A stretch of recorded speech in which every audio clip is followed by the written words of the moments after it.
Ya, Assalamualaikum warahmatullahi wabarakatuh. Waalaikumsalam warahmatullahi wabarakatuh, Pak.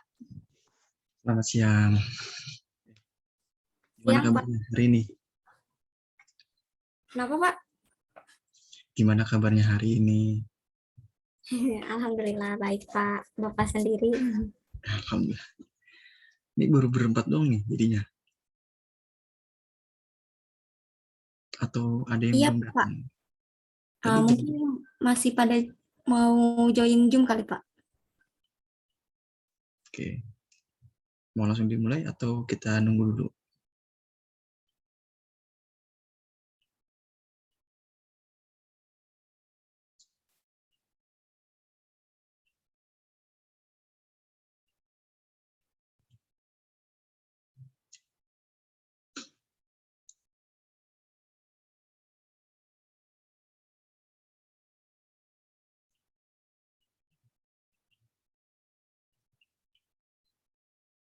Oke, langsung dimulai ya?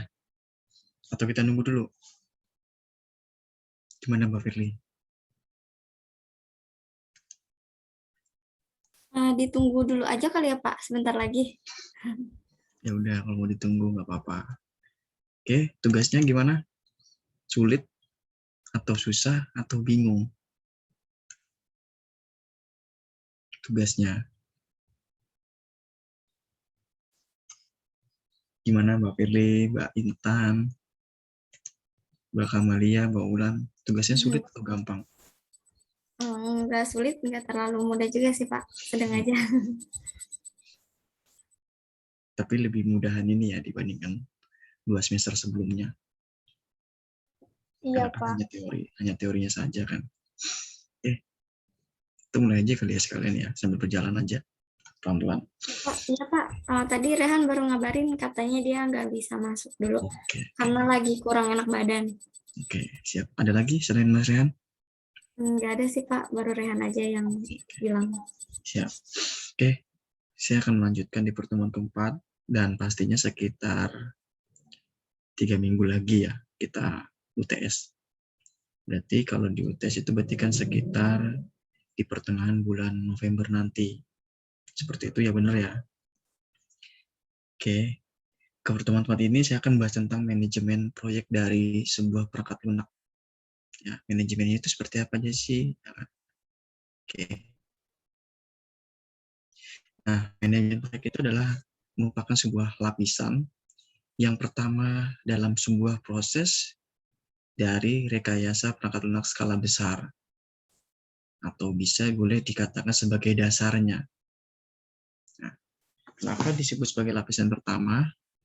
Bahwa kita ingin membuat sebuah proyek ya, atau dikatakan sebagai perangkat lunak, secara otomatis lapisan pertama yang dikembangkan adalah manajemennya dahulu. Mungkin minggu lalu saya pernah bicara terkait masalah apa? Terkait masalah analisanya dahulu. Karena pada saat kita membuat sebuah analisa, secara otomatis kita sudah tahu apa yang akan kita buat nantinya. Seperti itu. Jadi dasarnya dahulu, sama halnya ketika kalian, contoh orang tua kalian membuat sebuah rumah. Secara otomatis kan tidak langsung tiba-tiba langsung atap atau genteng atau asbes atau hal yang lain. Pasti otomatis adalah orang tua kalian membuat apa, cakar ayamnya dahulu, dasarnya dahulu. Dianalisa seperti apa, kemudian panjangnya berapa, ukurannya berapa, baru bisa melakukan hal yang lain. Seperti itu. Sama halnya ketika kalian ingin membuat sebuah perangkat lunak, manajemennya dahulu kita kerjakan. Jadi ada kaitannya nih antara kalian dengan jurusan manajemen. Ada kaitannya sedikit, tapi tidak secara langsungnya. Maksudnya kenapa saya bilang seperti itu? Karena manajemen yang ada di dalam ekonomi itu lebih kepada dasar dari misalkan pengeluarannya seperti apa, kemudian prosesnya bagaimana. Nah, sedangkan manajemen proyek di dalam perangkat lunak ini lebih kepada kita ini ingin membuat sebuah apa, ingin membuat sebuah program apa. Kalau manajemen ini kita bisa bangun di awal, ini akan memudahkan kalian untuk ke depannya nanti, seperti itu. Jadi kalian sudah tahu nih, punya gambaran. Misalkan ingin kalian contoh Mbak Firly dengan Mbak Kamalia, kemudian Mbak Novita, kemudian Mbak Wulan, serta Mas Fahmi dan Mbak Intan. Ingin membuat sebuah apa? Ingin membuat sebuah misalkan, Pak, saya ingin membuat sebuah program yang bisa apa? Yang bisa membuat apa misalkan ingin membuat sebuah tulisan atau hal yang lain. Dengan menggunakan program itu akan mempermudah orang atau autor atau penulis memudahkan dalam penulisannya seperti itu misalkan. Dibuatkan dasarnya dulu. Dasarnya apa? Dasar misalkan analisanya. Orang ini biasanya manual, ingin membuat sebuah surat kabar atau hal yang lain atau tulisan lah. Manual. Ditulis dulu di dalam kertas, kemudian apa? Baru bisa diketikkan. Nah, ketika ingin membuat sebuah program itu, pasti kan otomatis kalau tulisannya seperti itu, berarti otomatis ini tidak perlu lagi dengan menggunakan misalkan Word, langsung kepada tulisan di dalam aplikasi tersebut. Atau hal yang lain, misalkan ingin membuat apa? Ingin membuat sebuah aplikasi penjualan. Kita harus tahu dulu dasarnya. Aplikasi penjualan ini diperuntukkan untuk siapa? Untuk orang yang tingkat menengah ke bawah atau tingkat menengah ke atas, tergantung kebutuhannya tadi. Jadi, lapisan yang pertama itu adalah manajemennya dahulu. Setelah manajemennya sudah bisa dikerjakan, akan memudahkan kalian ke langkah berikutnya. Seperti itu. Ada yang tanyakan tidak? Atau masih bingung tentang manajemen proyek? Oke, saya lanjut. Belum ada, Pak. Saya lanjut. Untuk menuju pada proyek yang perangkat lunak yang berhasil, sebenarnya ada beberapa boleh dikatakan goal-nya lah.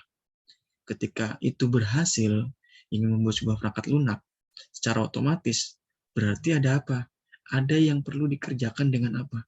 Dengan baik secara manusia maupun dengan cara agenda kita seperti apa. Contoh, di sini ada beberapa. Ada lingkup pekerjaan. Lingkup pekerjaan di sini contohnya misalkan apa? Programmernya misalkan ada beberapa orang. Contoh, berarti kan kalau sudah beberapa orang ada satu orang, lebih dari satu orang, maaf. Kemudian ada apa? Ada analisisnya. Analisisnya bagaimana dikerjakannya? Dari siapa orangnya?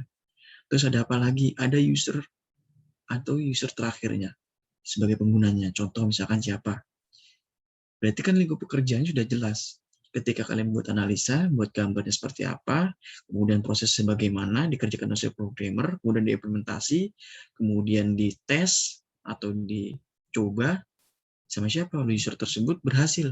Ini sudah menjadi sebagian dari membuat proyek perangkat lunak yang berhasil. Seperti itu. Kemudian kedua adalah resiko yang ditimbulkan. Maksudnya resiko yang ditimbulkan di sini adalah apa?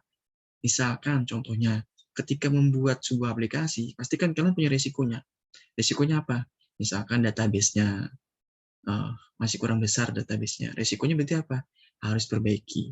Kemudian apa lagi? Misalkan faktor dari infrastruktur internetnya seperti apa? Kendala seperti itu. Ini resiko-resiko yang perlu kita hadapi ketika membuat sebuah proyek tersebut. Contoh lagi, misalkan, ini Pak, tidak mungkin dengan menggunakan laptop dengan spek seperti ini bisa membuat sebuah aplikasi. Ada apa? Resiko itu resiko yang perlu kita hadapi. Jadi ada dikatakan sebuah keberhasilan dalam membuat sebuah proyek perangkat lunak tersebut, tapi juga apa? Tapi juga harus tahu resiko-resikonya tersebut yang perlu kita hindari. Atau bahkan ketika ini ingin timbul dalam resiko tersebut, kita harus bisa menghadapinya, cepat-cepat ditangani. Kemudian yang ketiga adalah sumber-sumber yang diperlukan. Sumber-sumber yang diperlukan di sini apa? Misalkan data-data. Datanya apa? Misalkan data kecil atau data besar seperti apa? Tergantung dari kebutuhannya. Misalkan tadi ingin membuat sebuah proyek dengan menggunakan penjualan. Sumber-sumbernya apa saja yang diperlukan? Harga, kemudian barangnya apa, kemudian jumlahnya berapa. Tergantung dari kebutuhannya masing-masing. Itu yang diperlukan oleh si analisa tersebut. Di sini seperti itu. Kemudian selanjutnya adalah tugas yang harus dilaksanakan. Nah, tugas yang harus dilaksanakan di sini adalah apa? Misalkan contoh Mbak Firly sebagai analisis, kemudian Mbak Firly juga ingin mengerjakan tugas dengan sebagai programmer. Beda lagi konteksnya. Tugas yang dilaksanakan di sini adalah walaupun di dalam tim, tetapi ada bagian-bagiannya masing-masing. Tadi yang ditunjukkan di bawah. Lingkup pekerjaannya apa saja? Tidak tiba-tiba dari Mbak Firly ingin membuat analisanya, lalu tiba-tiba menjadi programmernya juga. Tidak bisa. Karena pekerjaan ini, lingkup pekerjaan dengan tugas yang harus dilaksanakan ini harus memiliki perbedaannya masing-masing. Karena apa? Ini terkait dengan apa? Dengan cara berpikir kalian. Nah, ketika yang analisa itu kan jelas berbeda dengan seorang programmer. Analisis dibuat dulu, dasarnya seperti apa. Tadi ya, manajemen proyek itu lapisan dasarnya apa. Dikerjakan dulu. Kebutuhannya apa saja. Seperti itu. Kalau misalkan seperti itu, maka terjadinya adalah tumpang tindih. Kerjaan yang seharusnya A, lalu pekerjaan A itu tersebut dikerjakan oleh si B. Tumpang tindih seperti itu. Kemudian selanjutnya adalah patokan yang harus diikuti. Maksudnya patokan diikuti, misalkan contoh, ingin membuat sebuah diagramnya, atau sebuah alurnya, atau sebuah flowchart-nya. Harus tahu patokannya apa saja. Dari kita mulai, sampai akhir itu, prosesnya bagaimana. Tidak tiba-tiba dari awal, pada saat kita mulai, tiba-tiba langsung akhir. Pasti kan harus ada prosesnya. Patokannya apa misalkan, tadi, barangnya ada berapa, kemudian harganya berapa. Kalau harga eceran atau harga retail atau harga agen seperti apa. Itu sudah ada tahu seperti itu. Jadi termasuk dalam apa tadi sumber-sumber yang diperlukan juga. Patokan yang harus diikuti maupun sumber-sumbernya ini masih ada kaitannya. Lalu menggunakan apa? Menggunakan diagram apa? Seperti itu. Lalu tidak tiba-tiba langsung programmer buat aplikasinya, tidak. Karena itu prosesnya. Lalu selanjutnya adalah usaha atau biaya yang dikeluarkan. Nah, si analisa juga tahu biaya ini dengan harga segini, dengan jumlah segini, ini untuk apa saja keperluannya. Tidak tiba-tiba misalkan contoh membuat sebuah program atau aplikasi dengan biaya berapa, misalkan berapa puluh juta. Sudah jelas kalau berapa puluh juta, misalkan berapa 10 juta contohnya. Misalkan ya. Lalu tiba-tiba kalian tidak sesuai dengan targetnya dari angka 10 juta tersebut, lebih dari angka 10 juta. Ini akan menanggung siapa? Ini resiko. Termasuk resiko. Masa ada kaitannya dengan yang kedua. Harusnya ketika kalian 10 juta, bagaimana caranya pekerjaan itu dengan angka 10 juta tersebut?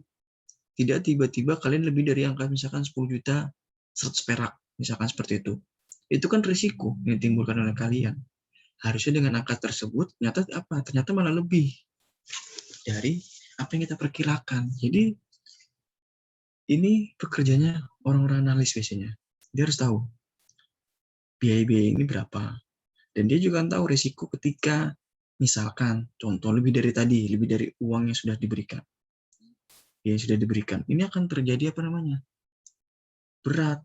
Walaupun angkanya 100 perak, tapi kalian boleh dikatakan tidak berhasil. Seperti itu. Ini kan dikatakan sebagai berhasil. Perangkat lunak yang berhasil dalam sebuah proyek. Walaupun hanya beda 100 perak pun, jangankan 100 perak, beda 10 perak pun kalian sudah dikatakan tidak berhasil. Seperti itu. Kemudian terakhir, yang selanjutnya adalah penjadwalan.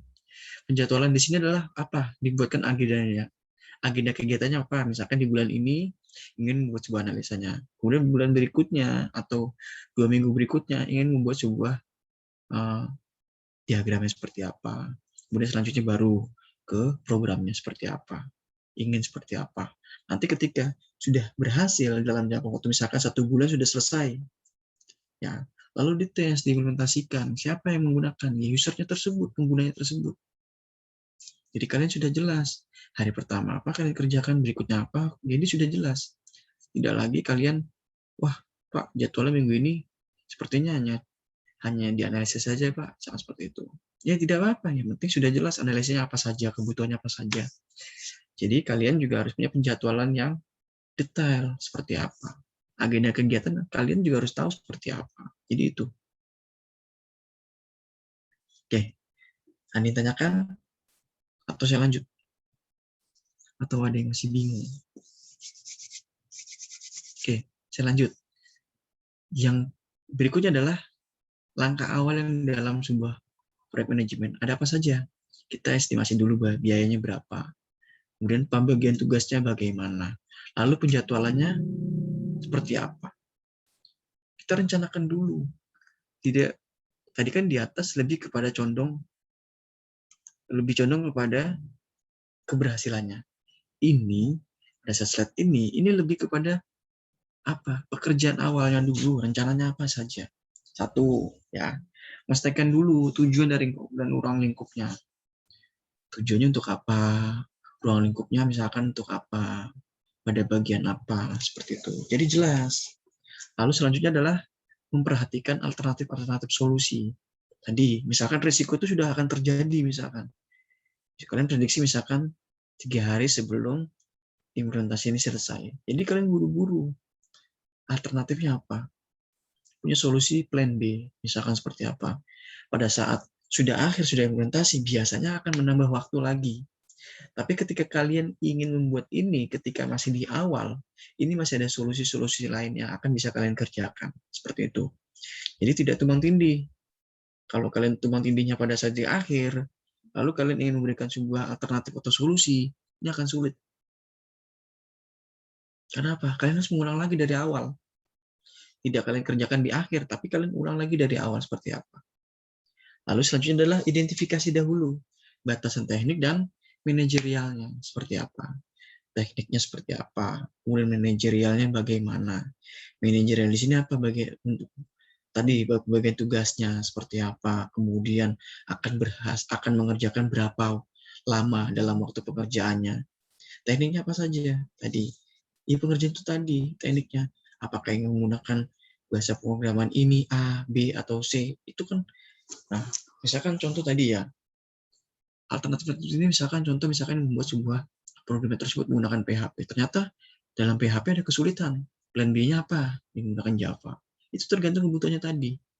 Jadi dari 3 bahasan di atas ini, di dalam ini ada kejadian-kejadian yang perlu kalian kerjakan dan ada yang perlu kalian hindari juga. Seperti itu. Kalau tidak ada, misalkan contoh, tidak ada alternatif lain, Pak, ya itu saja. Kalian coba gali seperti apa, lalu kalian coba inisiatif. Seperti apa? Oh, ternyata ada solusinya loh, Pak. Seperti ini. Jadi kalian juga harus tahu seperti apa. Alternatif atau solusi-solusi ini, ya kalian kerjakan, ini sesuai. Seperti itu.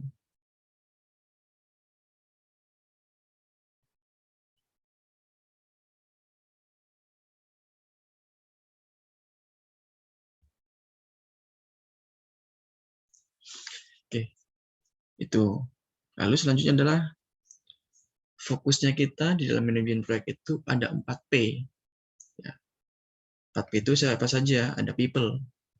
People-nya ini adalah sumber daya manusianya, atau orangnya, atau makhluk hidupnya, seperti apa. Ya. Kalau membuat sebuah proyek perangkat lunak tersebut tidak ada si people, tidak ada si orang tersebut, tidak ada si sumber daya manusianya, bagaimana cara membuat perangkat lunak tersebut? Ya otomatis tidak bisa.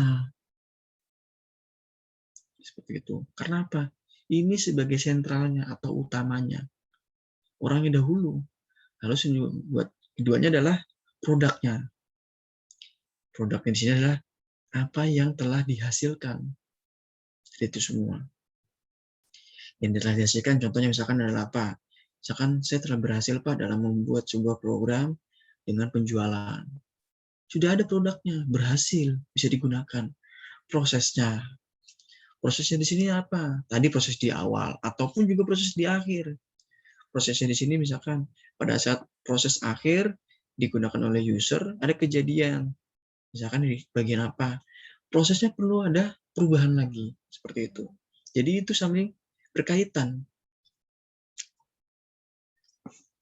Lalu project. Ya. Project di sini adalah apa? Project di sini adalah pengerjaannya. Seperti apa? Jadi sudah jelas. Kalau pengerjaannya ini dikerjakan sesuai dengan waktu yang ditentukan, maka boleh dikatakan kita fokus dan berhasil. Tapi kalau misalkan melewati batas dari ketentuan, berarti ada yang tidak berhasil maupun tidak sesuai dengan waktu yang telah ditentukan. Apa berarti? Harus ada solusi lagi. Harus ada alternatif lagi. Agar apa? Agar program tersebut atau aplikasi tersebut bisa dikerjakan dengan tepat waktu. Seperti itu. Jadi, ingat, ada 4 bagian dalam manajemen proyek yang perlu terfokus. Ada orangnya, people, kemudian ada produknya yang dihasilkan, lalu ada prosesnya, seperti apa pengembangannya, lalu ada project-nya, pekerjaannya seperti apa.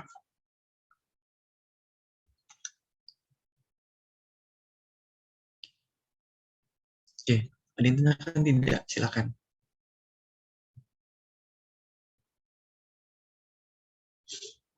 Kalau tidak, saya lanjut. Oke, yang selanjutnya adalah faktor yang mempengaruhi hasil dari akhir sebuah proyek perangkat lunak. Faktornya apa saja? Ada ukuran atau size. Maksudnya di sini adalah ukuran untuk user tersebut. Apakah tingkat pengukurannya bagus atau baik, atau ada sesuatu yang mengganjal atau tidak sesuai dengan yang telah ditentukan di awal. Lalu kedua adalah batas waktu pengiriman atau delivery deadline.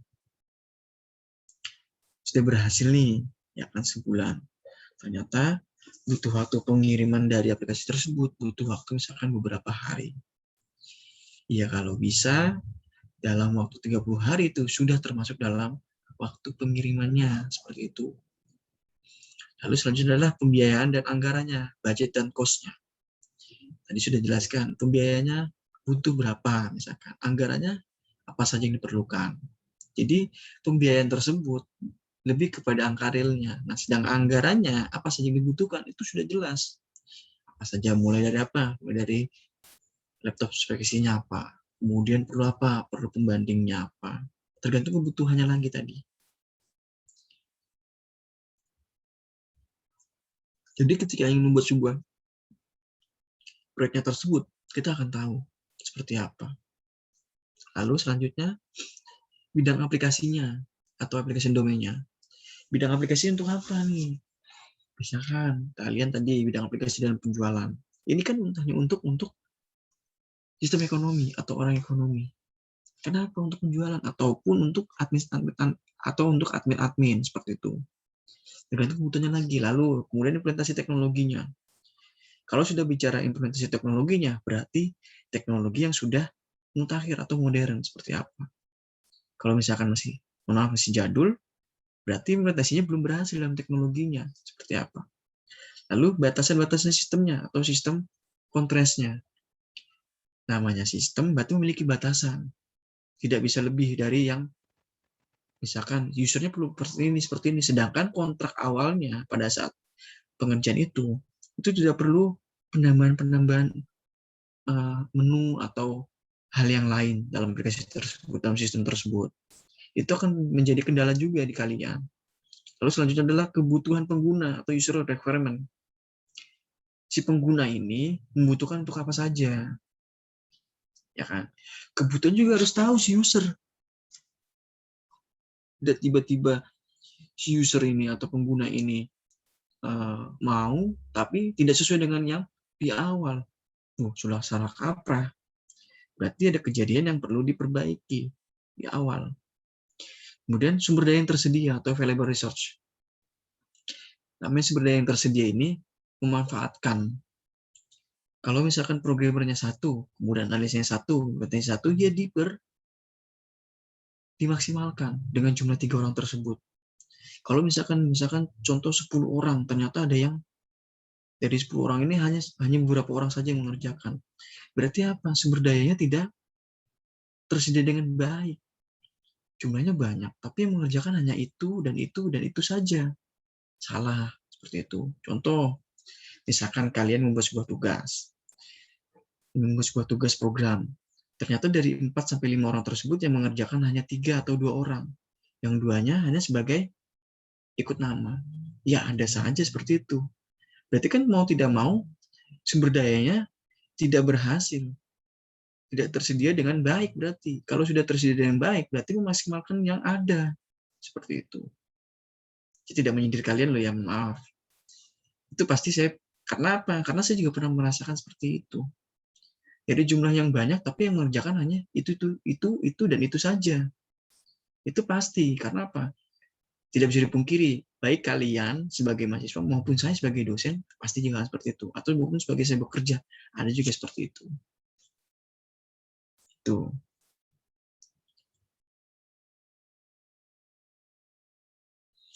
Lalu selanjutnya adalah permasalahan dalam manajemen proyek itu apa saja. Namanya manajemen proyek pasti kan memiliki masalah. Tidak tiba-tiba hanya sebuah keuntungan atau keberhasilan saja. Ya perlu, ya tadi permasalahannya apa saja. Ya, pertama adalah bagaimana kualitas produk tersebut yang akan dihasilkan. Apakah produknya ini kualitas secara produknya baik, bisa digunakan dan mempermudah orang lain dalam aksesnya, atau malah mempersulit. Tuh, ya. Kemudian perkiraan atau beban risiko yang timbul. Tadi sudah jelaskan di awal. Kita harus tahu dulu perkiraannya apa saja kebutuhannya. Biasanya ini banyak dikatakan sebagai biaya tak terduga. Perkiraan maupun beban risikonya seperti apa. Jadi juga harus tahu bagaimana caranya ketika ingin membuat manajemen proyek tersebut agar tidak bermasalah, ya diperkirakan dahulu. Ada estimasinya. Kemudian selanjutnya adalah ukuran perangkat lunaknya. Ukurannya apa misalkan? Dalam bentuk website misalkan. Dalam bentuk website pasti kan tidak semuanya gambar semuanya. Pasti kan ada bentuk tulisan. Ukurannya harus disesuaikan. Tidak tiba-tiba kalian membuat sebuah perangkat lunak, isinya gambar saja di dalam website tersebut. Ya, gimana caranya orang itu tersebut bisa lihat yang ada di dalamnya. Kalau itu hanya isinya gambar saja seperti itu. Lalu kemudian estimasi dan perkiraan dana. Namanya sudah estimasi atau perkiraan dana, berarti kan sudah harus tahu diperkirakan dananya berapa, dibutuhkan berapa. Jadi tidak perlu lebih-lebih lagi seperti itu. Kalau dari keempat bagian ini sudah dikatakan berhasil, seperti apa, tidak ada masalah yang penting sekali, masih bisa dikerjakan. Lalu selanjutnya adalah penjadwalan proyek tadi. Dibuat agenda dulu, penjadwalannya seperti apa, bagaimana. Tidak perlu lagi lihat agenda orang lain seperti apa. Lalu kemudian komunikasi dengan pelanggan. Si user ini beli produk kalian. Secara otomatis, kalian punya komunikasi dengan pelanggan tersebut atau user tersebut. Kebutuhan user untuk apa saja. Tuh. Kalau sudah jelas, maka bisa dirinci seperti apa. Nanti ada penjadwalannya. Lalu kemudian tim perancang. Tim perancang di sini adalah timnya.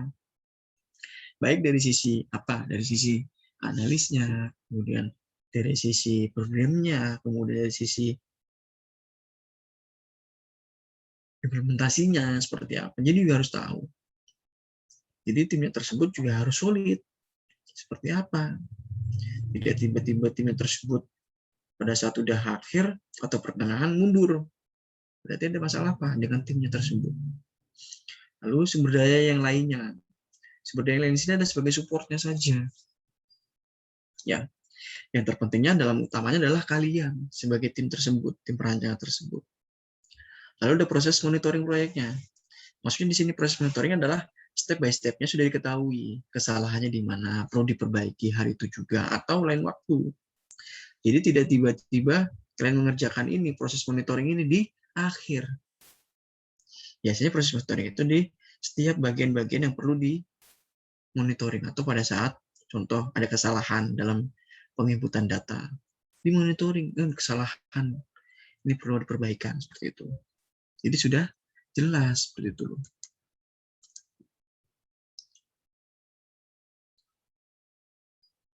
Oke, silakan yang tanyakan tidak.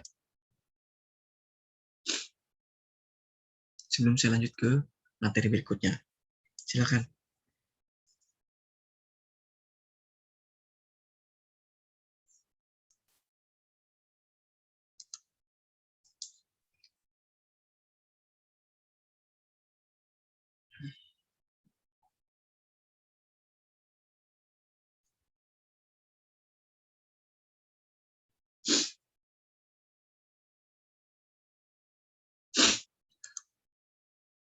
Oke, saya lanjut.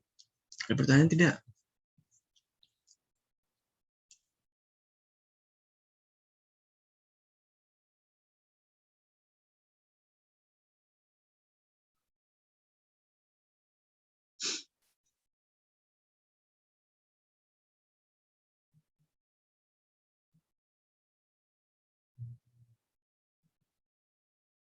Silakan, tanyakan tidak? Enggak, Pak. Ada yang di kampus atau di rumah semua ini? Iya, Pak, di kampus.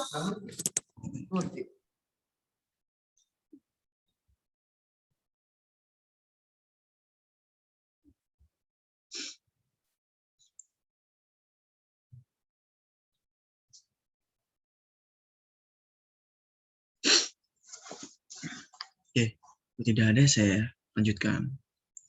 Oke, tadi masih membahas tentang fokus.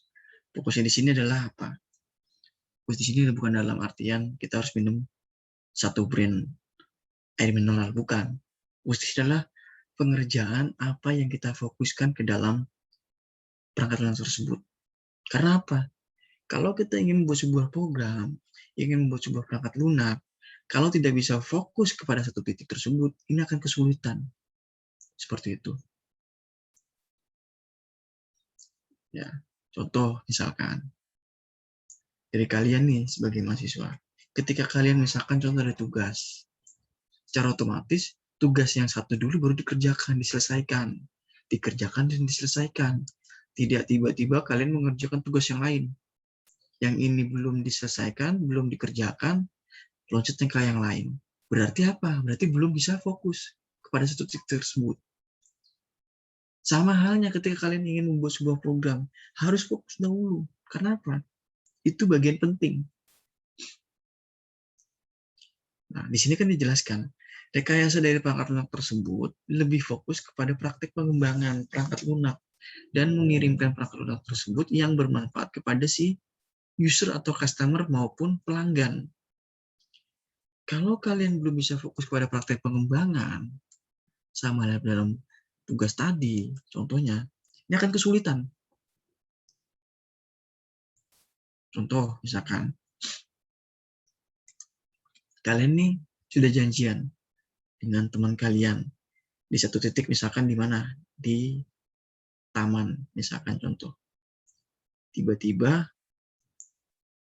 kalian lupa. Ya, ternyata ada yang mengajak lagi teman kalian di taman yang B, misalkan.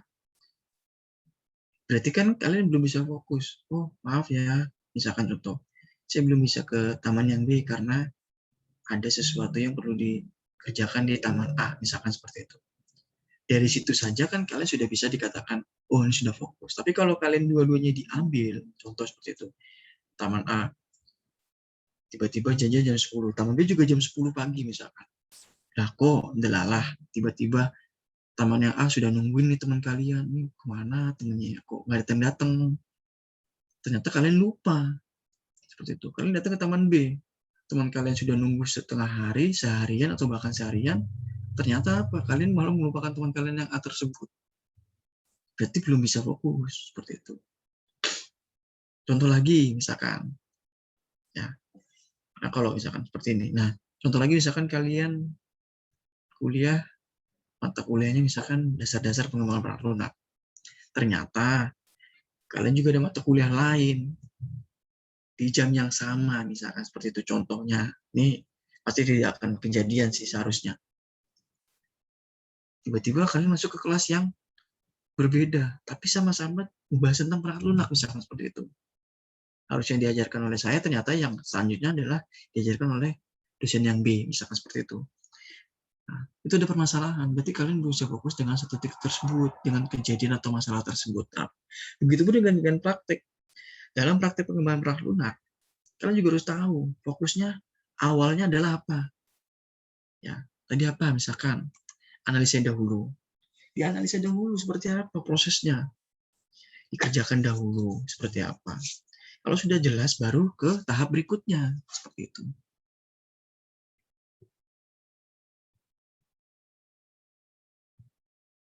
Jadi juga harus tahu bagaimana cara pengerjaannya seperti itu. Oke. Selanjutnya adalah fokus yang ada dalam rekayasa perangkat lunak. Ada apa saja? Pertama adalah analisa dahulu resikonya. Kalau kalian sudah tahu analisa resikonya, berarti kalian sudah memiliki plan B atau alternatif lain. Seperti itu.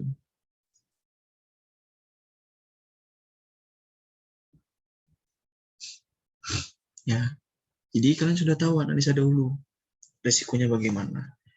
Tapi kalian juga harus mempunyai solusi atau alternatif lain. Selanjutnya adalah estimasi dahulu biayanya.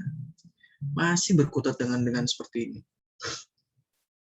Jadi manajemen proyek itu masih berkutat dengan hal-hal yang mendasar seperti itu. Lalu selanjutnya adalah penjadwalan. Diagendakan dulu seperti apa agendanya pekerjaannya. Jadi kalau sudah jelas pekerjaannya seperti apa, agendanya bagaimana, baru bisa dikerjakan dengan baik. Lalu manajemen proyeknya. Namanya pengerjaan manajemen proyek itu tidak sembarangan. Tadi dasarnya dahulu tahu manajemennya bagaimana. Kemudian pengecekan kualitas dari hasil dengan kualitas yang diinginkan bersama. Contoh hasil yang A. Ketika kalian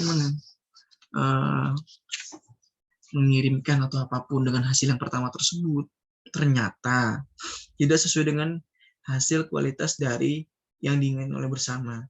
Berarti ada apa? Ada masalah, ada risiko. Risikonya apa? Tidak diterima. Masalahnya apa? Tidak sesuai dengan yang diinginkan oleh bersama. Ada apa? Ya, sudah perubahan. Seperti itu. Kemudian, manajemen dari sumber daya manusia. Namanya sudah berbentuk dalam manajemen sumber daya manusia, berarti otomatis adalah orang-orang dipekerjakan di situ harus memiliki apa? Harus memiliki keahlian masing-masing. Atau keterampilannya masing-masing. Jadi, itu sudah bisa dilewatkan. Seperti itu.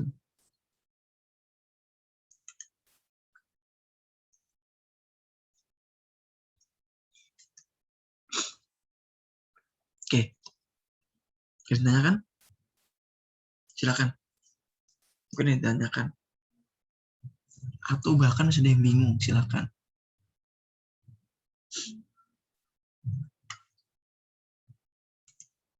Biar kalian nggak ngantuk.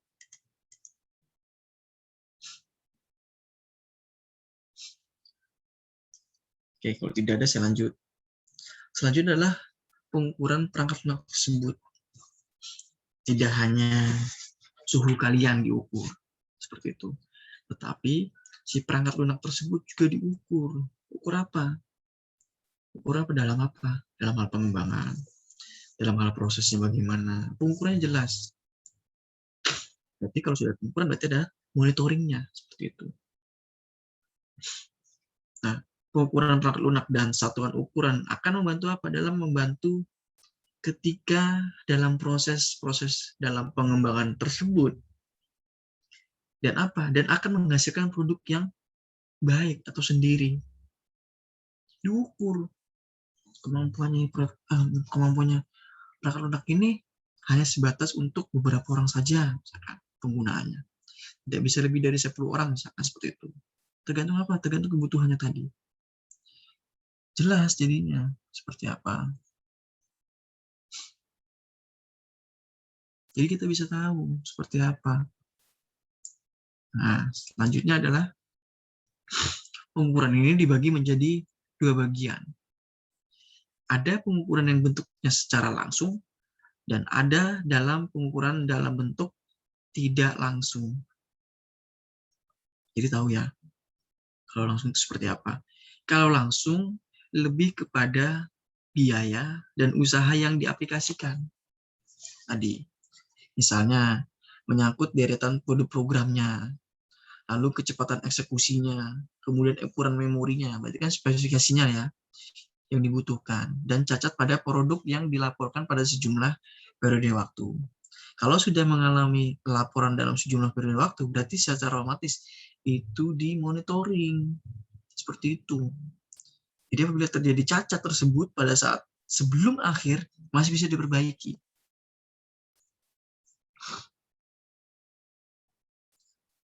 Jadi kalian bisa tahu seperti apa. Contoh, misalkan kalian membeli sebuah produk elektronik di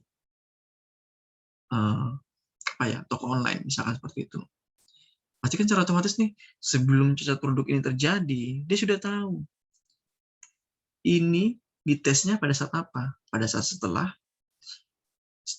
jadi tersebut, barang produk tersebut sudah jadi, kemudian apa? Kemudian terjadi pengiriman, sudah perbaikan. Oh, ternyata tidak ada cacat lagi. Ini bisa lari ke customer atau user seperti itu. Jadi sini sudah sudah diperbaiki atau sudah sudah diketahui di awal. Tidak perlu lagi ada perubahan-perubahan lagi seperti itu. Jadi sudah jelas. Kalau ada lagi perubahan-perubahan, berarti apa? Ada masalah yang tidak sesuai. Seperti itu. Kemudian pengukuran secara tidak langsung. Ini terkait lebih kepada fungsionalitas, kualitas, kompleksitas, efisiensi, reliabilitas, kemampuan pemeliharaan, dan lain-lain.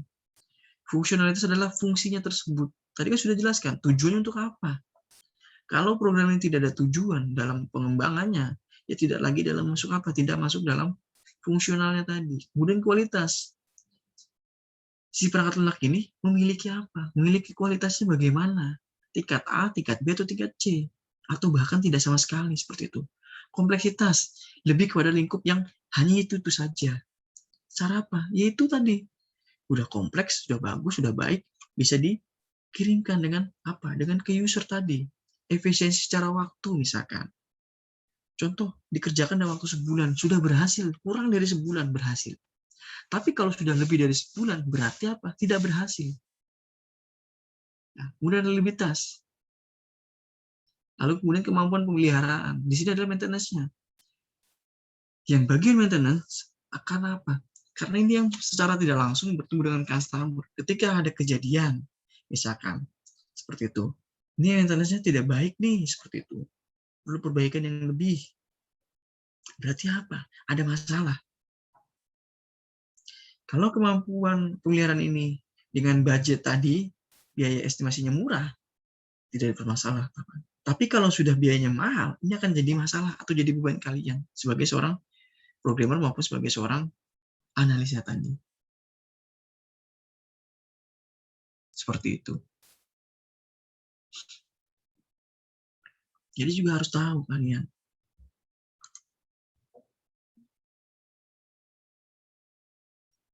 Lalu, mengapa perangkat lunak ini harus diukur? Ada beberapa hal yang menyatakan bahwa perangkat lunak ini harus diukur. Pertama adalah, kita dapat mengetahui karakteristik dari perangkat tersebut. Karakter seperti apa? Apakah ini menyulitkan atau memudahkan? Kemudian proses evaluasinya dari perangkat tersebut. Evaluasi di sini adalah di akhirnya biasanya. Apakah perlu perbaikan atau tidak, atau hanya perbaikan kecil, minor, seperti itu. Tapi kalau sudah perbaikan mayor, ini akan terjadi apa? Akan terjadi namanya masalah buat kalian. Lalu selanjutnya adalah prediksi kebutuhan perangkat tersebut. Kita prediksi seperti apa kebutuhannya. Kita biayanya untuk apa saja, keperluannya untuk apa saja. Kita prediksi. Lalu pengembangan perangkat lunaknya. Dalam artian pengembangan perangkat lunak di sini adalah apa? Adalah ketika ingin mengembangkan sebuah perangkat lunak, berarti pengembangannya juga harus apa? Juga memudahkan buat kalian. Bukan malah menyulitkan buat kalian gitu loh pengembangan ini.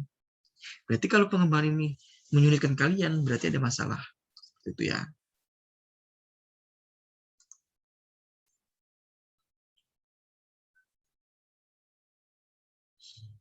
Lalu, tujuannya untuk apa saja? Tujuan pengukuran perangkat lunak tersebut adalah, pertama, kita mendapatkan indikasi dari kualitas produk tersebut. Karena apa? Ini baik. Indikasinya baik, kualitasnya baik, maka tujuannya itu. Kemudian perkiraan produktivitas orang-orang yang menghasilkan produk. Produk-produk ini dalam waktu 1 bulan, berapa banyak? Ya kan? Apakah hanya 1 atau banyak? Seperti itu. Atau kebutuhannya banyak lagi. Lalu kemudian perkiraan manfaat dari penerapan metode dan tools-nya. Kita harus tahu nih manfaat dan penerapan ini, metodenya bagaimana, apakah memudahkan bagi orang awam, lalu tools-nya ini memudahkan atau tidak, seperti itu. Jadi biar tahu perkiraan-perkiraan ini. Kemudian adalah membentuk sebuah dasar dari estimasi.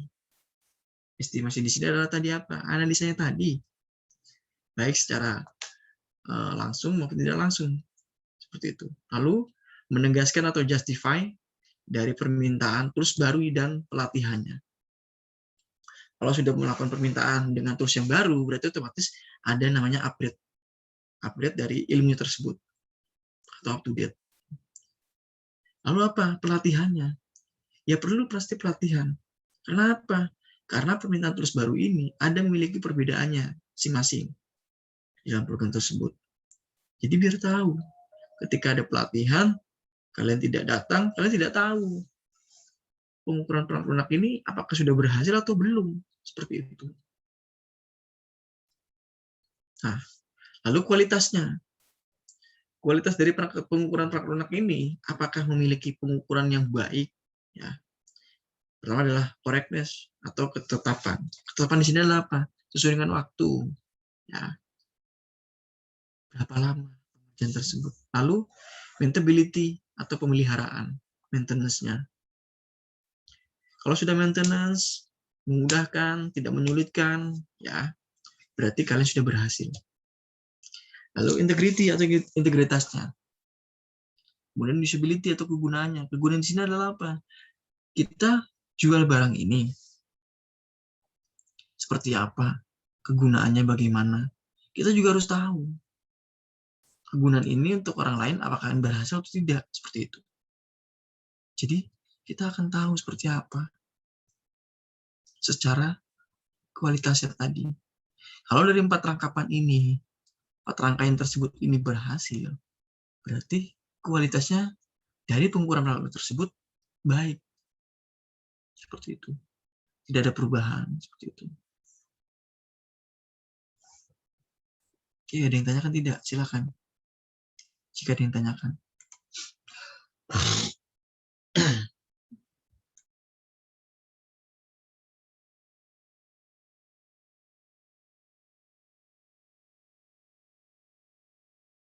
Silakan mungkin tanyakan.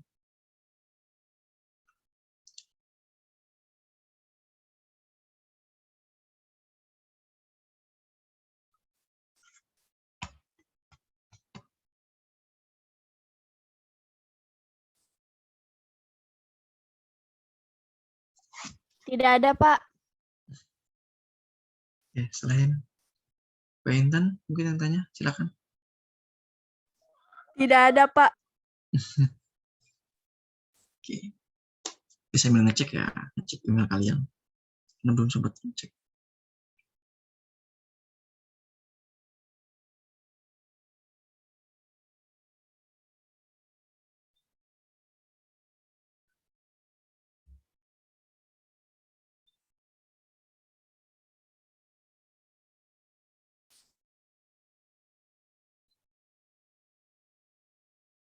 Oke. Baru 4 orang yang ngerjain ya. Ada Mbak Firly, Mbak Kamalia, Mbak Intan, Mbak Ulan, Mbak Novita, Mbak Aulia. Dikerjakan tugasnya. Mas Fahmi,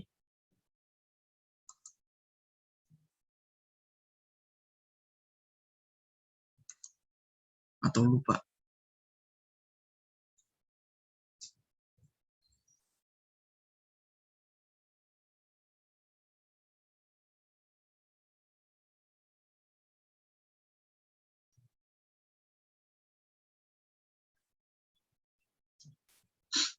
Kalau kalian tidak mengerjakan, berarti ada satu nilai yang tidak masuk kalian. Maaf Pak, itu tugasnya di e-learning ya? Biasanya kemarin saya chat di ini di apa? Di Zoom, Mbak. Nggak masuk di saya Pak, makanya saya bingung kirain dari Ya, tugas. boleh tanya ke Ibu Ketua kelasnya, boleh. Ke Bu Firly, boleh silakan. 3 soal doang kok. Oke, kalau belum, saya minta hari ini ya masuk ya. Mbak Novita juga belum ya? Iya Pak. Ya. Mas Fahmi. Ya. Oke, boleh tanya ke Mbak Firly. Tugasnya apa?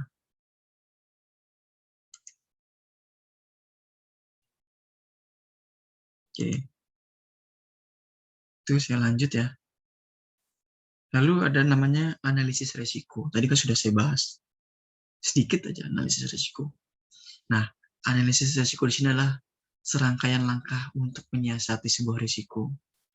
Dalam artian menyiasati adalah agar apa? Agar kita bisa menghindari risiko tersebut. Kita siasati. Apakah perlu alternatif? Apakah perlu solusi? Ya, karena apa? Ketika pengerjaan sebuah serangkaian tersebut dikerjakan, itu akan memudahkan kalian. Seperti itu. Jadi apa? Oh, ternyata kalian tidak perlu lagi tidak perlu lagi membuat sebuah solusi. Karena solusi itu adalah ketika sudah akhir biasanya. Karena ketika sebuah serangkaian ini disiasati dengan baik oleh kalian, ini akan memudahkan kalian. Seperti itu. Kemudian, analisis dari sebuah risiko tersebut sangat penting dalam sebuah manajemen proyek perangkat lunak. Karena apa? Ini yang akan terjadi. Contoh, kalian loh kuliah di TTS. Pasti kan kalian berpikir, kuliah, nanti dapat nilai A, gitu misalkan. Ternyata Pak, ketika sudah akhir, ternyata nilainya apa? Nilainya malah bahkan nilai E atau nilai D, bahkan tidak lulus seperti itu. Berarti ada apa? Risiko kalian belum kalian bisa siasati agar bisa mendapatkan nilai A. Contoh ya. Karena apa? Harus apa? Ya harus kerjakan tugas, contoh seperti itu. Harus mengerjakan tugas dari si dosen tersebut. Atau bahkan kalian bisa tanya ke teman kalian seperti apa. Itu akan menjadi kita bisa siasat tersebut. Karena apa? Ini akan berdampak kepada apa? Ini akan berdampak kepada ini masalah nilai kalian atau bahkan IPK kalian. Saya sebagai dosen pun tidak ingin membuat kalian kesulitan. Justru saya akan memudahkan kalian. Tapi kalau kalian malah menyulitkan diri kalian sendiri, ini akan terjadi kerepotan seperti itu.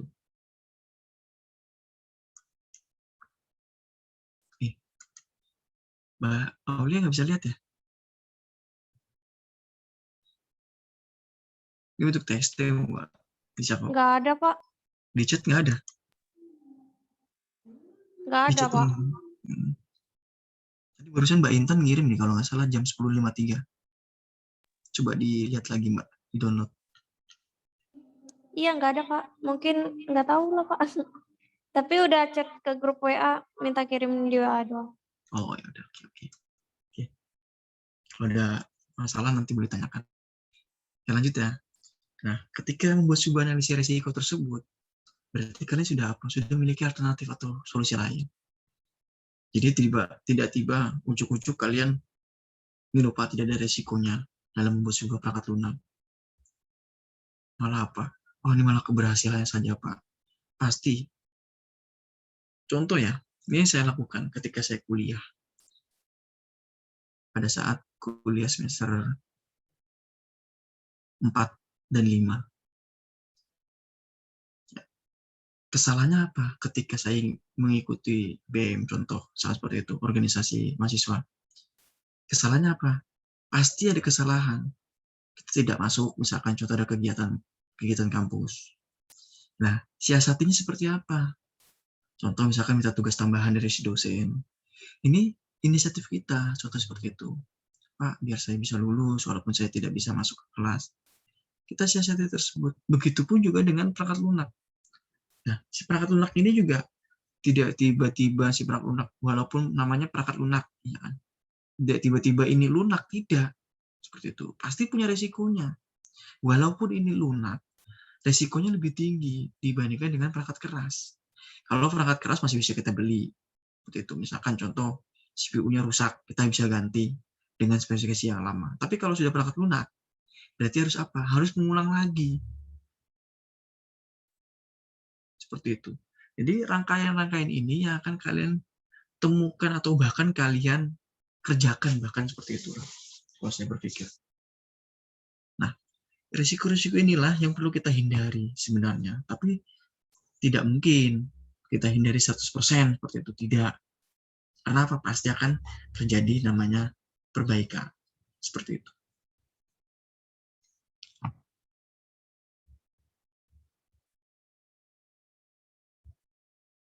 Ya, contoh lagi misalkan apa? Contohnya misalkan Mbak siapa nih? Mbak Firly misal. Mbak jangan Firly terus. Contoh misalkan siapa ya? Misalkan Mbak Kamalia. Mau datang ke kampus, ya, ingin kuliah. Ternyata di tengah jalan ada namanya misalkan ada kejadian kecelakaan misalkan seperti itu. Ini kan resiko kita berjalan kemudian kecelakaan itu resiko, tapi kita juga punya alternatif lain ketika resiko tersebut ada kecelakaan misalkan harus diobati, contohnya misalkan seperti itu, atau perlu datang ke klinik, contoh seperti itu, perlu bantuan orang lain, atau misalkan perlu telepon ke Mbak Intan, Mbak saya ada kecelakaan di sini, minta bantuan. Itu alternatifnya. Jadi tidak tiba-tiba, wah kecelakaan nih, contoh Mbak Kamalia, langsung berangkat sendiri ke klinik. Pasti kan butuh orang lain, seperti itu. Karena apa? Karena itu resiko yang perlu kita hadapi. Kalau resiko-resiko itu kita bisa hadapi dengan baik, kita bisa siasati seperti apa. Kita bisa kasih plan seperti apa. Jadi sudah bisa, istilahnya sudah bisa berkembang di situnya. Lalu kemudian ada beberapa hal yang perlu diperhatikan. Dalam apa? Dalam hal yang berkaitan dengan analisis risiko tersebut. Seperti itu. Karena apa? Ketika analisis tersebut kita kerjakan, ya, jadi kita harus tahu seperti apa. Hal-hal yang perlu diperhatikan inilah yang akan menjadi momok buat kalian.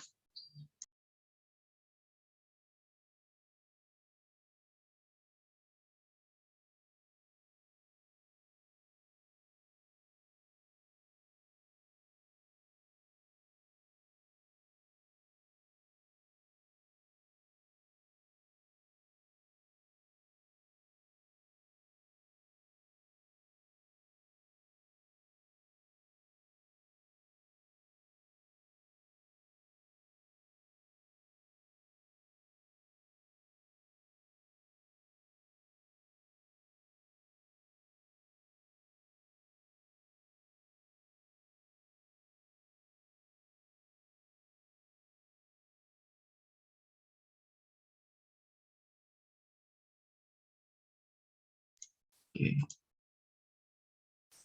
Nah, beberapa hal ini ada apa saja? Ada masa yang akan datang, maaf nih, tipu masa dating. Masa yang akan datang.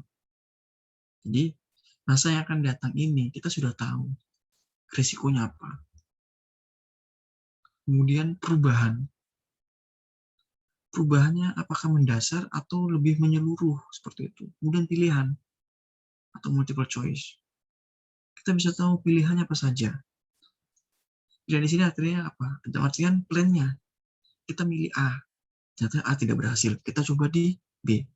B tidak berhasil. Kita coba ke C. Pilihan-pilihan tersebut. Lalu siasati risikonya. Dengan cara siasati risiko tersebut, berarti kita sudah tahu alternatifnya seperti apa. Kemudian pengendalian risikonya. Kita kendalikan dulu risikonya seperti apa. Kalau dari kelima hal tersebut diperhatikan, ya, ini akan menjadi sebuah apa ya? Sebuah misalkan contoh lingkaran yang baik. Tidak ada lingkaran yang misalkan maaf agak menonjol, misalkan seperti itu. Lingkaran yang baik. Lingkaran yang bentuknya seperti huruf O tersebut. Tidak ada lingkaran yang bentuknya lonjong, menonjol atau apapun seperti itu. Jadi ini sudah jadi lingkaran. Masa yang akan datang, perubahan, pilihan, siasati risiko seperti apa, kendalikan risikonya. Kalau ini sudah berjalan dengan baik, step by step-nya bagus, baik, semua akan baik semuanya. Seperti itu. Itu risiko-risikonya. Kita harus tahu dulu, analisa dulu risikonya, diperhatikan dulu risikonya. Harus benar-benar baik. Seperti itu.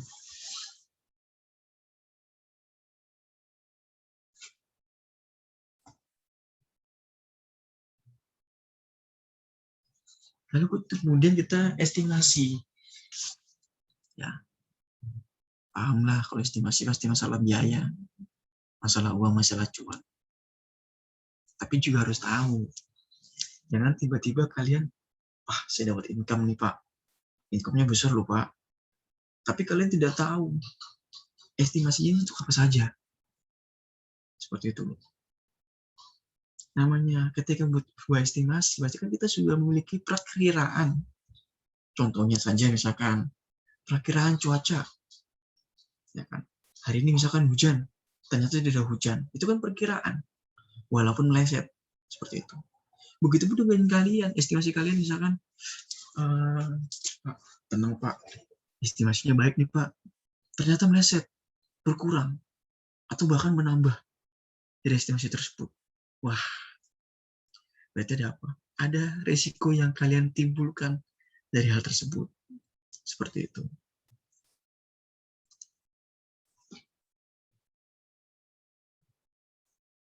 Jadi kalian juga harus tahu seperti apa resiko-resikonya dan estimasi-estimasinya seperti apa. Pertama adalah sumber daya manusianya. Nah, sumber daya manusia dalam ukuran apa? Dalam ukuran orang tersebut misalkan dalam mendapatkan income per bulannya berapa. Sumber daya manusia misalkan ada 3 orang. Pasti dari 3 orang ini berbeda-beda, memiliki perbedaan masing-masing secara income per bulannya. Contoh, Mbak Firly, Mbak Intan, Mbak Kamalia, Mbak Aulia, Mbak Novita, misalkan nanti ya, saya aminin sifatnya, mendapatkan pekerjaan di bidang yang sama, bidang-bidang IT. Pasti memiliki perbedaan masing-masing. Walaupun sama-sama memiliki pekerjaan di bidang IT. Seperti itu. Perbedaan pasti. Jangan kalian. Di kelas saya, pada saat S1, dari sekitar 30 orang yang menjadi seorang IT, hanya 5 orang. Tidak semuanya sama. Kenapa? Itu tadi, ada yang misalkan kuliah cuma niatnya kuliah datang, niatnya cari ilmu. Ada yang niatnya kuliah datang cari pacar, pulang, dikenal orang tuanya. Ada yang niat kuliahnya tiba-tiba datang kuliah, daripada mengisi kesenjangan di rumah, datang. Seperti itu. Karena apa? Niat kuliah itu berbeda-beda. Contoh dari sekitar berapa nih? Dari sekitar 8 orang, pasti saya yakin memiliki niat yang beda-beda dari setiap orang tersebut. Begitupun nanti ketika kalian menjadi seorang sumber daya manusia yang dibayar atau diberikan income dengan per bulan tersebut, pasti berbeda. Masa iya yang fresh graduate, yang baru, dengan yang sudah senior, secara income-nya sama? Ya tidak mungkin. Pasti memiliki perbedaan. Seperti itu. Kemudian selanjutnya adalah jangka waktu kronologisnya. Dalam ukuran waktu kalender. Tadi saya bilang, jangka waktu ini sudah ditetapkan. Dijelaskan secara estimasinya. Berapa lama dikerjakan hal ini? Kalau lama, berarti ada masalah. Seperti itu. Tapi kalau cepat, ini masalah juga. Harusnya tepat waktu.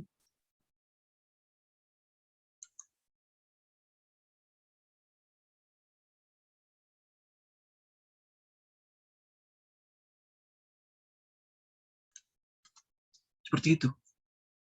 Jadi sudah jelas.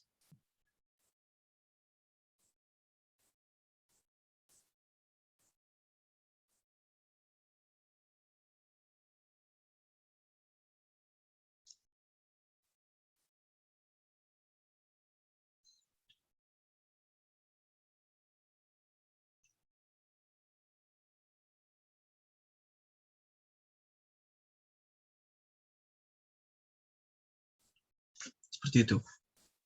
Kemudian biaya, atau ukuran dalam ukuran uang, rupiah, dolar, atau apapun lah, terserah. Kita estimasi dulu biayanya. Sumber daya sudah, jangka waktunya sudah, kemudian biaya sudah, insya Allah berhasil. Karena apa? Tadi saya jelaskan di 4 ini. Ketepatan, maintenance-nya baik, kemudian integritasnya, kemudian kegunaannya. Masuk ke sini, ke estimasi. Biasanya memang analisa ini biasanya adalah dikerjakan oleh orang-orang seperti kalian. atau analisis, seperti itu.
Oke, itu tadi terkait masalah dalam proses pekerjaannya seperti apa.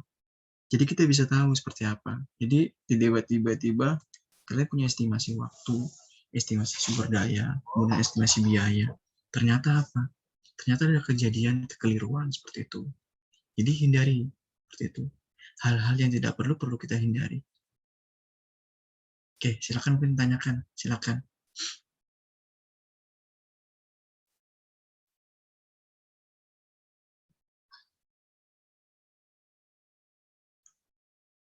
Saya tinggal sebentar dulu ya ke toilet ya, sebentar.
Oke, saya lanjut. Nah, selanjutnya adalah tentang ukuran kualitas dari peralatan tersebut. Nah, secara ukuran, secara kualitas, pasti memiliki sebuah ukuran. Ukurannya apa? Contoh tadi, jangankan ukuran kualitasnya, ukuran yang tidak berhasilnya dalam sebuah program tersebut pasti memiliki kualitas, pasti memiliki ukurannya masing-masing. Karena apa? Secara kualitas peralatan tersebut dihitung pada sebuah saat proses dalam rekayasa perangkat lunak ataupun setelah diserahkan kepada pemakai atau user. Jadi ketika kalian membuat sebuah perangkat lunak, itu sudah dikatakan baik. Prosesnya sudah baik, baru dilemparkan seperti itu.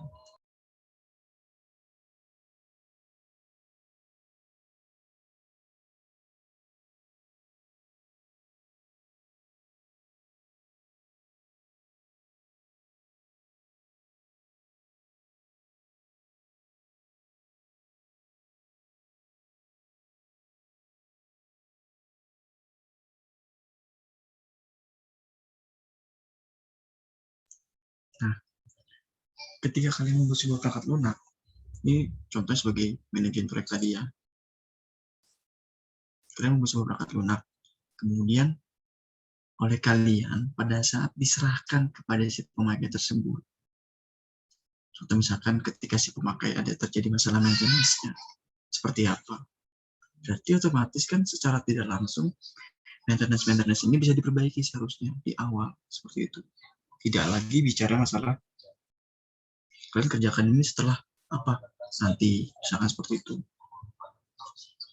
Jadi sudah jelas.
Nah, selanjut sejalan agak kurang baik.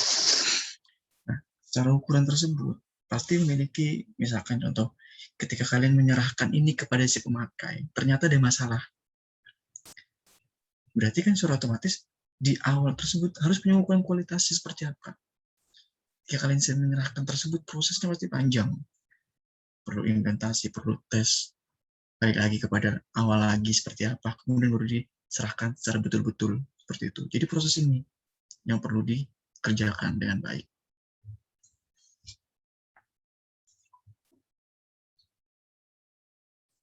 Kemudian, satuan dari ukuran kualitas perangkat lunak pada saat proses rekayasa, itulah apa? Ada kompleksitas dari program tersebut. Programnya kompleks, sudah jelas seperti apa. Tidak perlu diragukan kembali ketika kompleksitas tersebut dikerjakan. Kemudian modularitas yang efektif. Sudah memiliki kompleksitas programnya, modularitasnya baik, pasti memiliki kualitas yang baik lagi. Lalu terakhir adalah apa? Besarnya program. Dalam artian besarnya program adalah apa? Misalkan database-nya, datanya seperti apa, kemudian bagaimana. Itu yang perlu diperbaikan dalam kualitas dari perangkat lunak tersebut.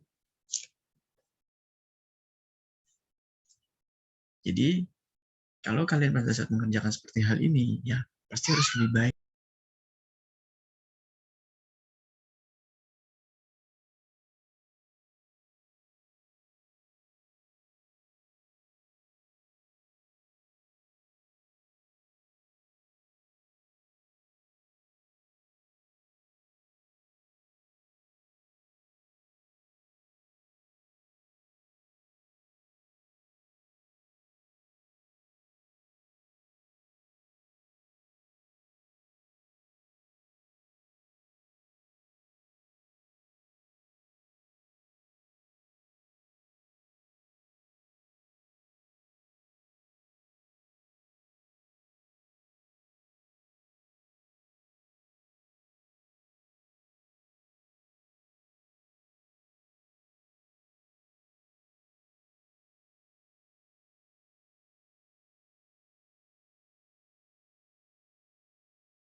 dari satuan-satuan yang di atas ini memiliki kompleksitas, kemudian modularitas, kemudian besarnya program. Akhirnya apa? Karena apa? Karena ukuran kualitas tadi. Pada saat proses rekayasa tersebut terjadi, maka kualitas dari ukuran tersebut bisa dikatakan sebagai ketiga tersebut ini tadi. Seperti itu. Lalu, penyebab sebuah kegagalan dari perangkat lunak pasti memiliki kegagalan. Ada namanya keberhasilan pasti memiliki kegagalan. Seperti itu. Nah, kegagalan di sini adalah apa? Ada beberapa kegagalan. Batas waktu pengerjaan proyek yang tidak realistis. Contoh, misalkan, maksudnya adalah tidak realistis di sini adalah misalkan melebihi waktu yang tidak normal. Waktu sebulan ternyata lebih, seperti itu. Itu masalah, kegagalan tuh.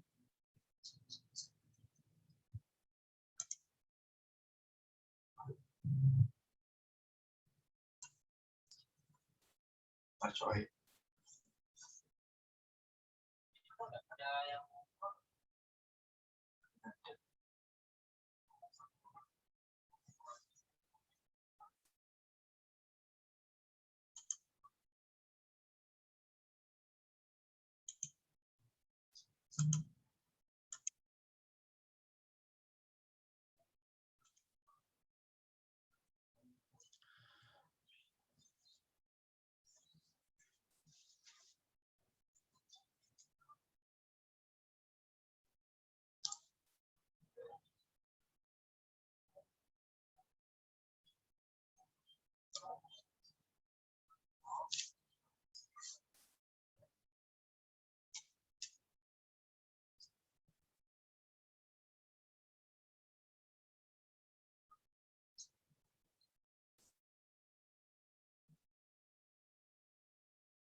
Aman.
Oke, mohon maaf ya, jaringannya agak kurang bagus nih di tempat saya. Oke, saya lanjut. Penyebab dari kegagalan sebuah perangkat lunak pasti memiliki penyebab kegagalannya seperti apa. Pertama adalah batas waktu pengerjaan proyek tersebut tidak realistis, tidak sesuai dengan yang telah disepakati di awal, seperti itu. Jadi pada saat pengerjaan tersebut memiliki batas waktu pengerjaan yang tidak normal atau tidak realistis, berarti ada kesalahan. Misalkan contoh, harusnya ketika penekanan dalam artian kontrak kerjanya adalah 1 bulan selesai, ternyata lebih dari 1 bulan, berarti butuh apa lagi? Butuh kos yang besar lagi, atau butuh biaya estimasi biaya yang lebih besar lagi. Kemudian selanjutnya adalah perubahan dari keinginan pelanggan tersebut. Nah, biasanya kalau sudah perubahan dari keinginan pelanggan, ini biasanya terjadi sewaktu-waktu. Karena apa? Karena si pelanggan ini harus mengetahui dulu kebutuhannya seperti apa. Ketika kebutuhan tersebut sudah terpenuhi, kemudian sudah sesuai dan di list seperti apa, pasti ada namanya perubahan dari sisi user tersebut atau pelanggan tersebut. Lalu kemudian meremehkan pekerjaan orang lain. Nah, biasanya ini dalam artian meremehkan pekerjaan adalah misalkan contoh, bisa dikerjakan, contoh seperti itu.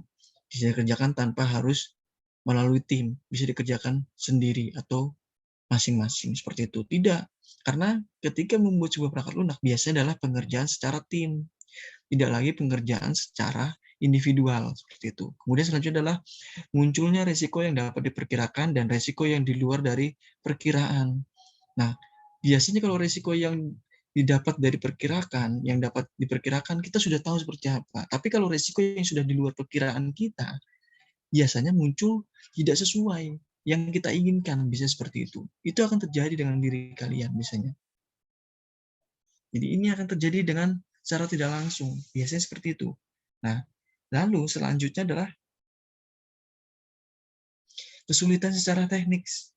Kalau sudah kesulitan secara teknis, biasanya ini kalian akan mengalami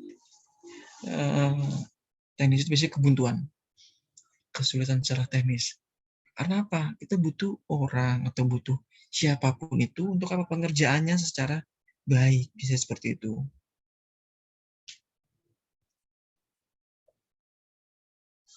Lalu selanjutnya adalah kesalahpahaman antar anggota tim proyek.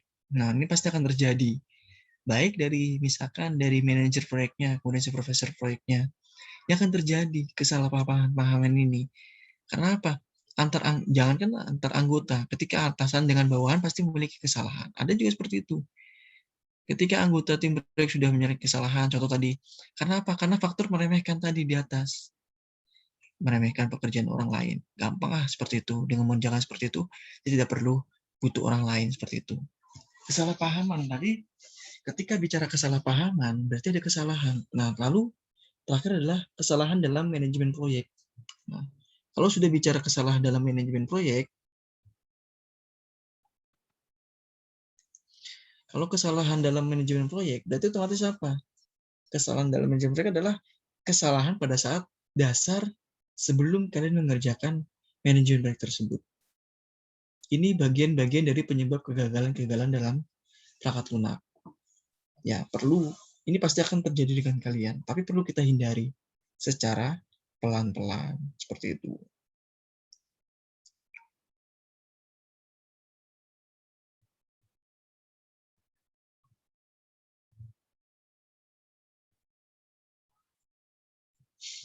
Lalu selanjutnya adalah komponen dari proyek tersebut. Nah, komponen proyek dalam sebuah proses dari perangkat lunak tersebut pasti memiliki beberapa komponen. Ada namanya manajer senior, kemudian namanya manajer teknis proyek, kemudian ada si pelaksana, kemudian ada pelanggan, kemudian ada pemakai akhir atau end user. Nah, kalau manajemen senior di sini adalah sebagai apa? Sebagai kepala dari manajer dari teknis proyek tersebut. Lalu pelaksana siapa? Pelaksana adalah siapa? Adalah analis, kemudian programmernya, seperti itu. Kemudian bagian implementasinya, kemudian bagian apa lagi? Bagian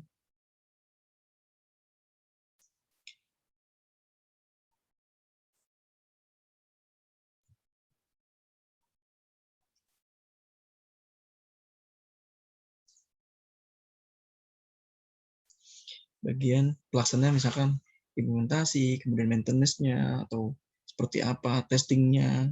Lalu pelanggan. Pelanggan biasanya adalah siapa? Orang yang membeli atau yang berkomunikasi dengan si pelaksana tersebut. Lalu si pemakai akhir, end user. Siapapun end user di sini. Karena tidak menutup kemungkinan ini akan terjadi ketika kalian membuat sebuah manajemen proyek. Seperti itu.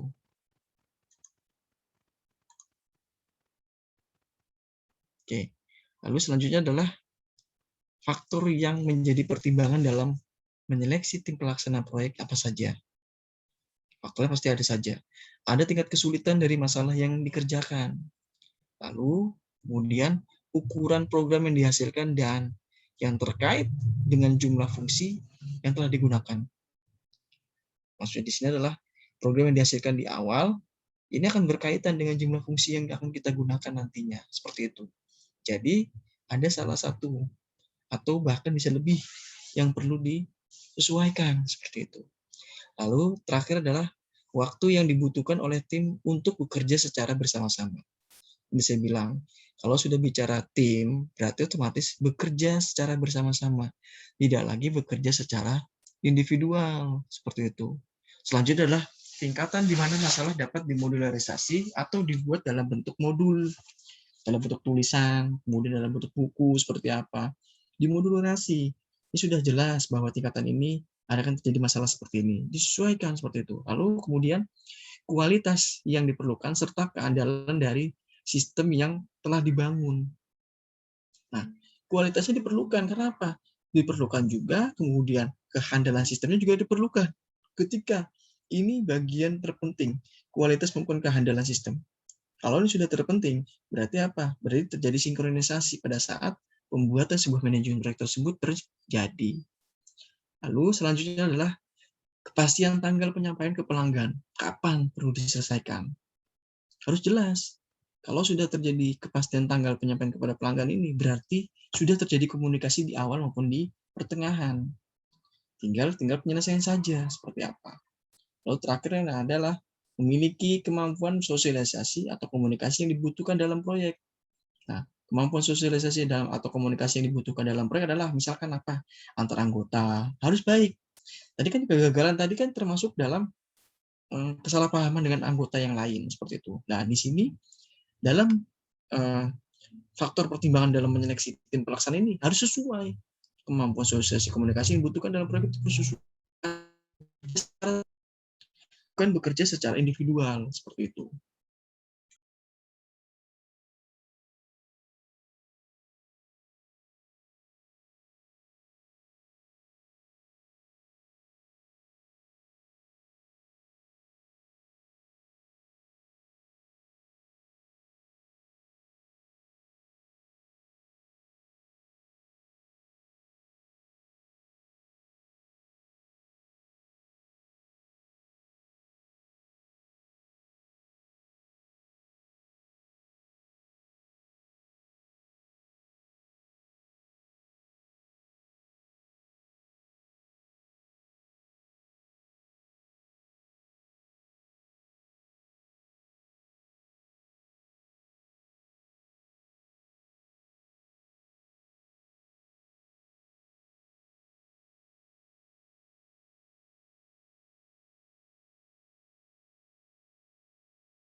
Oke, itu bagian-bagian dari faktor-faktor pertimbangan yang perlu di dalam tim proyek tersebut.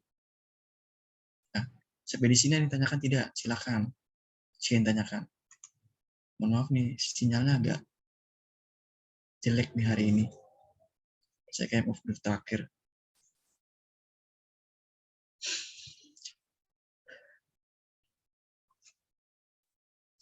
Silakan mungkin tanyakan.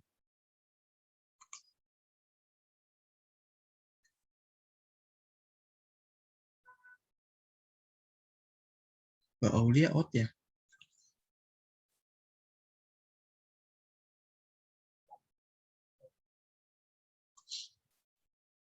Oke, silakan. Kalian tanyakan.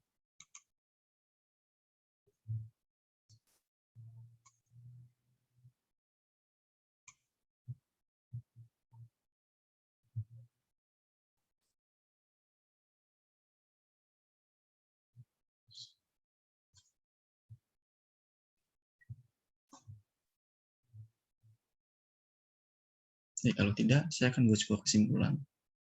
Nah, manajemen proyek itu adalah sebuah lapisan pertama. Tadi saya bilang, dasarnya dahulu.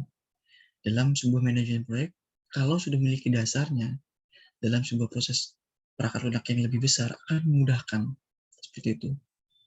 Tetapi, kalau dasarnya tidak ada, kemudian pengerjaannya seperti apa, tidak perlu, tidak diperlukan sekali, ini akan terjadi apa tadi ya, tumpang tindih. Akan meremehkan antar pekerjaan seperti itu. Karena pekerjaan itu tidak perlu diremehkan. Karena ketika sudah berbicara masalah pekerjaan, baik secara individual maupun secara tim, itulah seperti itu. Manajemen proyek itu seperti itu. Kemudian selanjutnya adalah manajemen proyek dalam yang terfokus kepada 4P.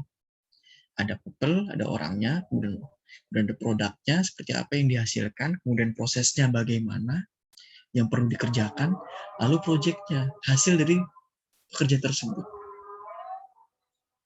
Lalu terakhir,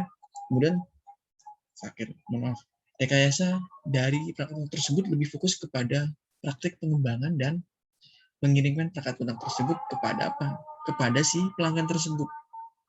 Nah, jadi sudah jelas, ini bagian-bagian dalam pengembangan proyeknya seperti apa. Lalu kemudian pengukuran secara perangkat lunak dan satuan ukuran akan membantu untuk mengerti proses-proses dalam pengembangan dan produk itu sendiri. Lalu selanjutnya adalah pengukuran yang dibagi menjadi dua, ada pengukuran secara langsung maupun secara tidak langsung. Tadi sudah saya jelaskan. Lalu kemudian kualitas dari pengukuran ini ada namanya correctness, ketepatan, integrity, kemudian integritas, kemudian usability, kegunaan seperti apa. Jadi sudah jelas. Tadi sudah saya jelaskan seperti apa. Nah, ini yang perlu diperhatikan kualitas-kualitas ini. Karena apa? Ini akan terjadi dengan baik secara dari saya maupun dari diri kalian. Seperti itu. Dan analisa risikonya adalah inilah yang perlu kita siasati risiko tersebut. Kenapa? Dalam proyek analisis manajemen tersebut, analisis risiko inilah yang sangat penting. Yang sangat penting maksudnya adalah yang paling utama dalam pengerjaannya. Lalu, kualitas perangkat lunak ini dihitung pada saat proses rekayasa tersebut ataupun setelah diserahkan kepada pemakai atau si user. Baru tahu kualitas kita mengerjakan apa. Nanti akan terjadi maintenance, beda lagi cerita. Kalau kualitas pertama adalah sudah baik, maintenance itu akan terjadi akan lebih lama lagi. Dan kemudian komponen apa saja dalam proses perangkat lunak? Ada manajer senior, kemudian manajer proyeknya tersebut, lalu pelaksana, kemudian pelanggan, dan terakhir adalah si end user-nya tersebut atau pemakai akhir. Jadi kaitan-kaitan inilah masih dalam lingkup dari rekayasa perangkat lunak dalam artian manajemen proyek tersebut. Jadi tidak perlu kalian ragu seperti apa. Ini secara tim, bukan individual. Kecuali kalian mengerjakan tugas individual, beda cerita. Karena di semester ini lebih banyak individual. Saya mencoba untuk individual. Walaupun mata kuliahnya adalah sebenarnya secara tim. Seperti itu. Mungkin itu dari saya. Silakan mungkin tanyakan.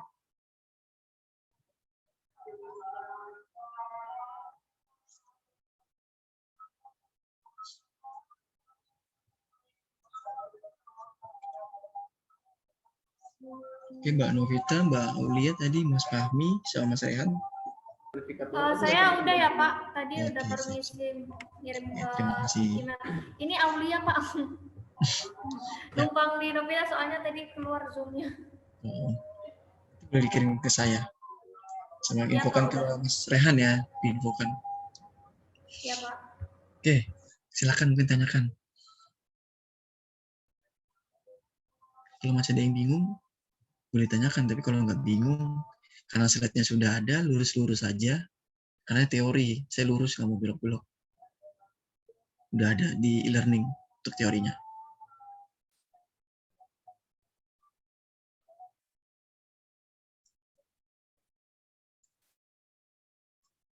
Oke, tolong persiapkan diri kalian dengan UTS nanti ya 3 minggu. 3 minggu sampai 4 minggu ke depan kalau nggak salah. Kalau di pertemuan keempat berarti ya sekitar 3 minggu sampai 4 minggu lah UTS-nya. UTS-nya gampang kok, nggak sulit. Banyakkan ulasan-ulasan di pertemuan 1 sampai pertemuan 7 aja.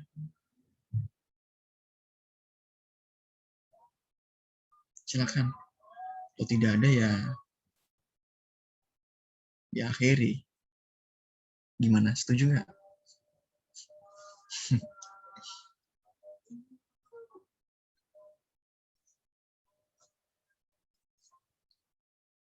Oke, mungkin itu dari saya, penyampaian dari saya materinya hari ini. Dan silakan bisa di-download di e-learning, sudah saya upload. Kalau ada yang perlu ditanyakan bisa melalui saya pribadi atau boleh lewat grup, silakan. Mungkin nggak banyak pertanyaan sih kalau teori ya, tapi kalau praktik pasti banyak pertanyaan. Tiap hari pasti ada yang WA saya. Oke, mungkin itu saja dari saya.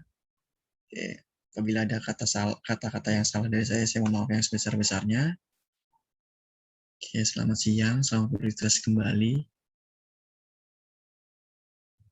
Wassalamualaikum warahmatullahi wabarakatuh. Waalaikumsalam warahmatullahi wabarakatuh. Selamat Terima bertugas, kasih, Pak. Terima kasih, Pak. Sama.